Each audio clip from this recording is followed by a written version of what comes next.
You are aware that on 11th August 2026, tender reference number IBC/OIT/01/2026-2027 for the supply, delivery, installation, testing, commissioning, support and maintenance of the integrated elections management system, hardware, equipment and accessories was advertised and is to close on September 1st, 2026 at 10 a.m.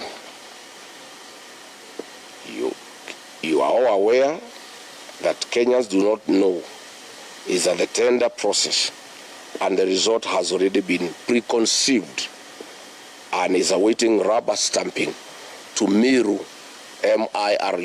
Systems Company Limited of South Korea.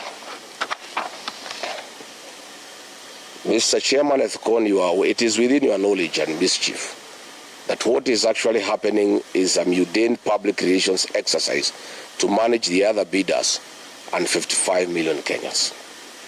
Mr. Chairman, you are aware that to facilitate this activity, IBC commissioners fired the procurement manager in IBC and installed a puppet to manage this tender. Mr. Chairman and your Vice Chairman, Fahima Arfat Abdallah, have been compromised as the drivers of this tender process against the concurrence and the wishes of the other commissioners. Mr. Chairman, this is not the first time I'm raising an alarm on your Vice Chairperson.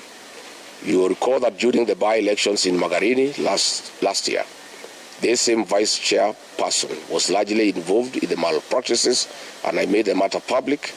You did nothing about it. This confirms that she was holding your brief and that you are the appointing authority. Mr. Chairman, with your concurrence, the PS for Interior, Remo Domolo, the PS for Immigration and Citizen Affairs, Mr. Belio Kipsang, have held meetings with Miru Systems Company Limited of South Korea. They are in the process of giving to the company access to the country's voter registration database for integration purposes. But Kenyans are asking, who is Miru System Company Limited? This is a South Korean company with a very bad history of rigging elections across the world. Their global failures are well documented, having faced allegations of faulty technology in Argentina, Philippines, and the DRC, where they deploy their equipment and technology. In 2018, Miru Systems Company Limited supplied BVR kits to the Democratic Republic of Congo. Reports show that they delivered the election equipment 6 months late. Following the controversy, the South Korean government publicly distanced itself from this company.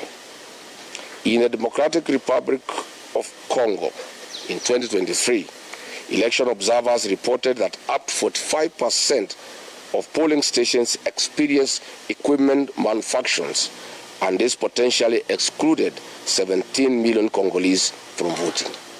Again in Congo, illegible voters' cards were used and actual voters were removed from the roll of voters. Following Congo's 2018 and 2023 polls, the U.S. Treasury Department placed election commissions, then President and 2 of his deputies under sanctions for undermining the democratic process of institutions.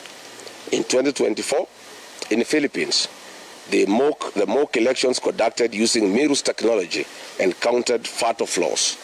Many organizations, especially human rights groups, rejected Miru's explanations, pointing to unresolved security and reliability issues.